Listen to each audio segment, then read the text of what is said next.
Who would win in a fight between the Otsutsuki god Shibai and the Soul King? This video is a Naruto/Boruto versus Bleach power scaling video, so I already know that there's going to be a lot of heat and stigma around this because of how much the fandoms dislike each other due to their long-running rivalry that transcends anime, but please try to consider all of the arguments with an open mind before you dislike the video. This is genuinely one of those close matchups, depending on how you interpret things. Both Shibai and the Soul King are the supreme beings of their respective verses, and it's implied that nobody can really compete with them. I'll get more into that a little bit later. This versus battle will consider both of them at their absolute peaks of power to determine who is truly the strongest. We've never seen both characters fight anybody per se. We only have lore and logic scaling implications with no solid confirmation. The Prime Soul King I'm talking about isn't trapped in a crystal and has all of his limbs and organs attached, granting him the Almighty, Miracle, Compulsory, and maybe the Visionary. Whereas a Prime Shibai is harder to pinpoint depending on what abilities you think he has, which includes things like the Omnipotence, Sharingan, and Demon's Reflection. Before I explain any of this, don't forget to subscribe and like the video to help me reach 15,000 subscribers so I can finally drop that special long-awaited video that I've been planning, or reveal exactly what that topic is after the video, so please watch until the end if you want to know what it is. And without further ado, let's get into this. Shibai was an Otsutsuki who over thousands of years ate many chakra fruits and repeatedly resurrected himself using the karma. As he continued to evolve, he eventually reached godhood status, which granted him new divine abilities called shinjutsu. This included some strong abilities like the reflection, which subconsciously reflects any harmful intent back onto the potential attacker as long as Shibai is making physical contact with another living person. A dojutsu called the Senrigan, which gives Shibai the ability to see anywhere in the world, from the beginning of his life up until the present, such as witnessing Ishiki's death and what was going back on Earth, or from Kara's hideout dimension. However, Shibai's strongest shinjutsu is called the Omnipotence, and it gives Shibai the ability to turn his wishes into reality, as broken as that sounds. It's said to have once been used by an Otsutsuki god to create the current world, which could mean a lot of things. Although it may just mean that Shibai created Earth, it's likely in the context here that the word world means reality or the universe. I say that because Momoshiki describes the Omnipotence as a coding language, so it's not necessarily a physical creation feat. It's been used by weaker characters like Ada to manipulate people's feelings, emotions, and memories across different dimensions. Ada mainly did this with the use of the interconnected nature of chakra. However, it's possible for it to work in many various ways. This is just one application of it. So realistically, it's a reality warping ability that can shape reality and could have even created the universe, although this is a little bit questionable. And in fairness, I'm just going to lean towards that not being the case, because this would mean that Shibai is not only just a few thousand years old like Amado is suggesting, but rather billions of years old. But of course, Amado doesn't know everything, so he could just be wrong. And this would also indicate that Shibai was harvesting chakra fruits in an older universe, which I guess is possible. Also, keep in mind, technically, it was never said that Shibai specifically created the world, rather than an Otsutsuki god using Omnipotence did. So we will have to lowball Shibai here. After reaching godhood, yes, after reaching godhood, Shibai found a way to go past even that level and ascend to a higher level of existence, so beyond godhood. Amado describes the dimension that he accesses as a Kojigen, which means a high mathematical dimension in Japanese, which might explain why a physicist like Amado is slightly more qualified to talk about this topic. Our own dimension has 3 spatial dimensions, however a Kojigen or higher mathematical dimension has more than 3, which means that Shibai is thought to be a being that exists on a level that's at least 4th dimensional bare minimum. Even though this is just Amado's theory, Momoshiki, who claims to be an expert on the topic, also verifies this, giving it even more validity. To ascend, Shibai had to leave his physical body back in the 3rd dimension, hence Amado somehow gained access to it to splice his godly DNA and give the cyborgs that he created his shinjutsu. So it may actually be the case that Shibai left his shinjutsu with his physical body. I can't confirm if he had omnipotence while being a higher dimensional being. Some people might be wondering, if he truly became a higher dimensional being, then why would he even leave his physical body in the first place instead of integrating that physical body with the higher dimension? To answer that, I don't really know for sure, but does it really matter? Since higher dimensions work differently from series to series. In Boruto's case, a higher dimension is a realm associated with higher consciousness, which is why the gods are depicted as these overwhelming, trippy beings. Boruto's artist Ikimoto was most likely inspired by the art of hippie Alex Gray, who creates these similar hallucinogenic beings when he's probably high. In his own words, Alex Gray is best known for his depictions of multi-dimensional atomical X-ray bodies of psychic and spiritual forces. Now this is no coincidence considering that we know about Kishimoto's cancelled series Samurai 8, in which the god Fudomio left the physical world to transcend time and space. And if space is 3D, then it's possible that he could be 4D himself. In the same way, Shibai's law is also heavily inspired by the spiritual side of Buddhism. In fact, Shibai's ascension to the higher dimension in Boruto is very similar to the Buddha's enlightenment to reach nirvana, which the Buddha achieved by releasing himself from a cycle of rebirth, also known as samsara, which you may have heard before. It's a concept already established in Naruto when talking about dojutsu like the Rinnegan. So Shibai leaving his body is meant to be him leaving his physical possessions behind to prove that he's at peace with his spirit and mind and no longer has to reincarnate through his karma, which is also inspired by another Buddhist concept. Now how fast is Shibai? Well, speed is determined by the equation speed equals distance divided by time. Distance is a measurement of any of the first three spatial dimensions, like length, width, or depth. Since the fourth dimension has an extra spatial dimension, this formula can't work to determine speed. In other words, it requires something else. This is technically classified as, I believe, infinite speed, which is movement beyond linear distance. This is why speed cannot be measured, given that speed equals distance divided by time. If distance is undefined, then the speed formula just can't be applied.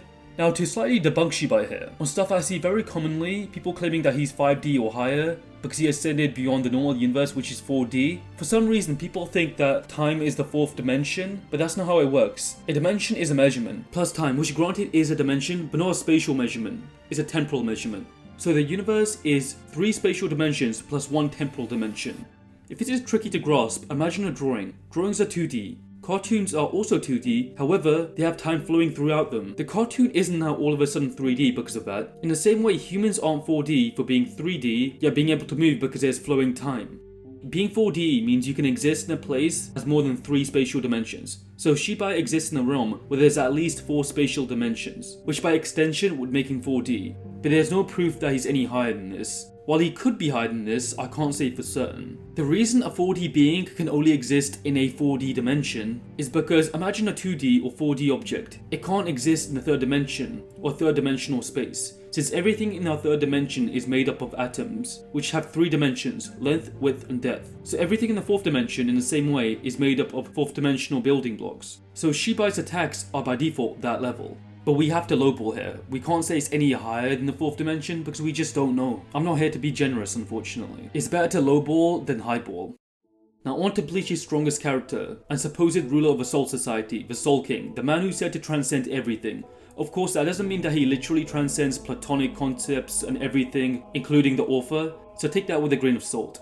More reasonably, he's said to have created 3 worlds, Mundo, the Soul Society, and the material world. To be even more specific, it's stated in the novel Can't Fear Your Own World that the Soul King didn't create the worlds, but rather was indirectly responsible for the current state of the cosmology. A long time ago there was this one original chaotic universe that had no distinction between life and death, making every living being immortal. But there was another being called the Soul King, the strongest being in existence. The 5 great noble families decided to somehow cut the Soul King up limb by limb and seal him away in a crystal. They used the Soul King's almighty power to divide the universe into 3 realms, to regulate the cycle of souls and establish a clear separation between life and death. The Almighty allowed the Soul King to see everything clearly from present into the distant future. The Soul King can see possible futures like grains of sand on a beach, and is capable of knowing his opponent's next move, picking the best and ideal timeline so that he will win every single time and has complete control over the present. Even more brokenly, he can choose to switch between different futures at any given point, even if he's dead. It was that power that seemingly allowed him to separate the universe, but how this was exactly done is unknown and never explained in the manga. In a post-credit scene in episode 16 of the anime of the newest season, Ichigo is shown the Soul King's past. We see the process of a world's separation initiated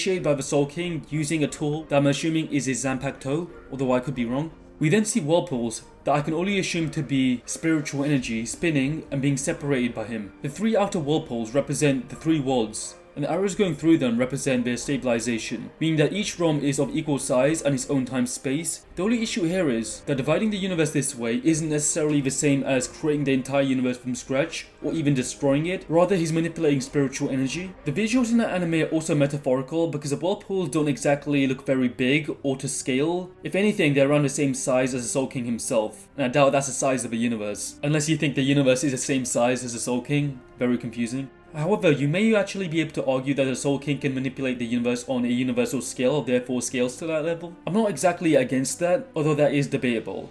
Keep in mind that after being sealed, the Soul King became a linchpin, which means that his sole purpose was to use his power to regulate the flow of souls in and out of the Soul Society to keep a stable flow. Otherwise, the balance is lost and the world will collapse back into one. It's implied many times throughout the series that if souls aren't regulated, this secondary effect will occur. The Soul King's son Yuha later killed him, and without a regulator managing the flow of souls, the whole universe would collapse and restore itself back into its original chaotic state without death, which, like I said, is more of a secondary effect. It'd be like me killing a pilot to cause a plane crash. This doesn't all of a sudden mean that me or the pilot are plane crash level in power, but rather we're responsible for the crash via a secondary effect.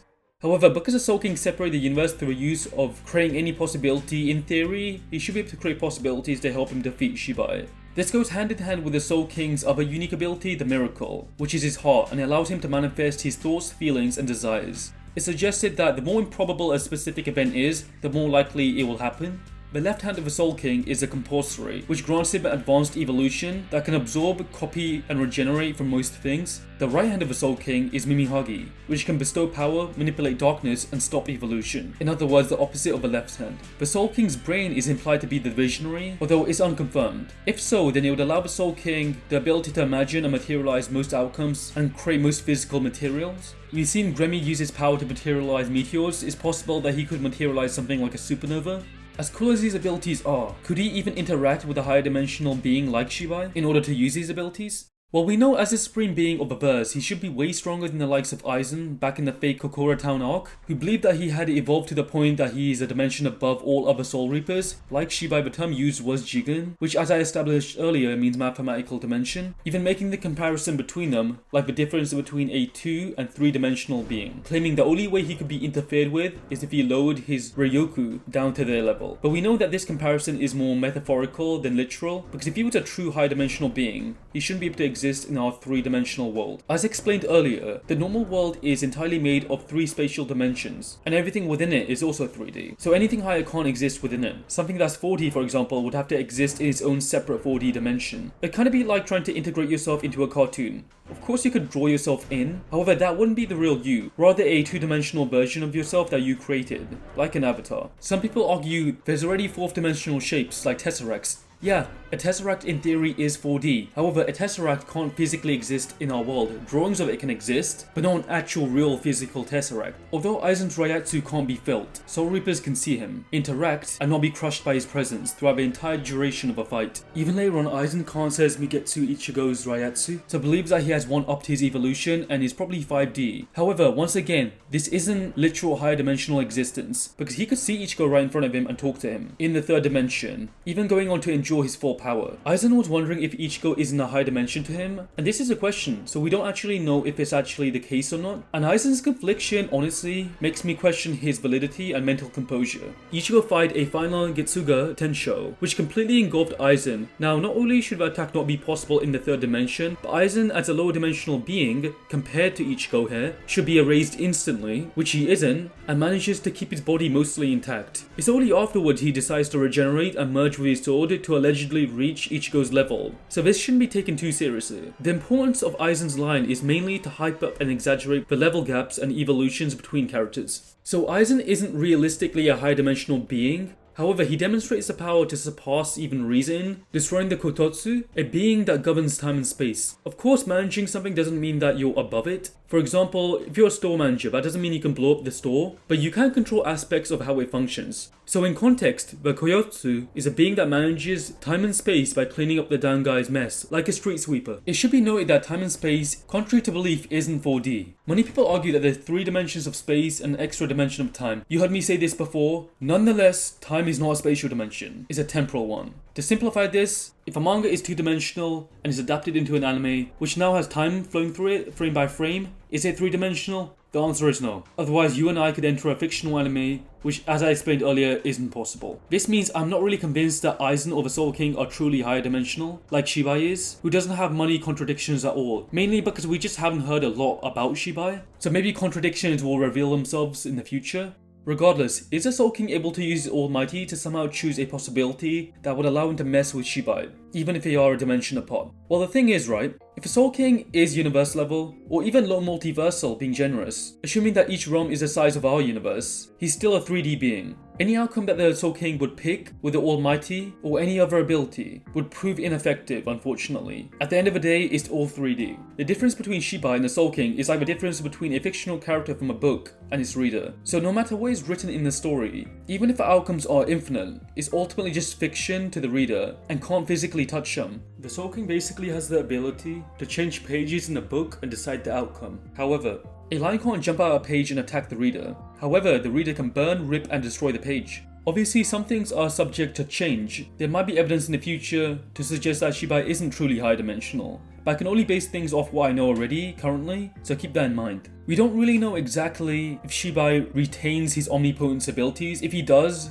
that would make him even more broken, since he could pretty much imagine any outcome, at least on a 4th dimensional level and lower. And it is somewhat implied he has some sort of ability, since when we see depictions of Otsutsuki gods, we see money eyes around them, and we know that eyes in the Naruto and Boruto verse are associated with dojutsu granting many different abilities. Anyway, I should probably make it clear that nobody in the Naruto verse scales to Shibai as of yet. He's a pinnacle of a verse as it currently stands, so this doesn't mean that I think Naruto necessarily beats the crap out of Ichigo, for example. In fact, the Soul King and Shibai, in my opinion, are unrivaled in their respective verses. I do, however, believe that the ceiling is higher for Shibai due to the nature of the series and the fact that there could be other Otsutsuki gods out there. Of course, there's always going to be more potential there because the Boruto series isn't finished, whereas Bleach has concluded now. Although, to be fair, the anime hasn't concluded, so there might be additional information there. Anyway, if you still disagree with the verdict, which I know a lot of people may, let me know why on Discord. I'll link my Discord down below in the comment section where you guys can join. Obviously, just hit me up and we can debate, discuss, have a conversation, whatever, it doesn't really matter, as long as I'm not busy. By the way, now I can reveal that the video I'm planning will either be Ichigo vs Naruto or the Otsutsuki versus the Stern Ritter, which I think both should be pretty exciting videos. I might even be able to cover both of them. So voice your opinion on what you'd rather see and check out these other videos. Also, don't forget to subscribe and like the video, like I said earlier. If you want to see that 15k subscriber special, you know what to do. Smash that subscribe button, hit the bell icon as well. Thanks for watching and peace.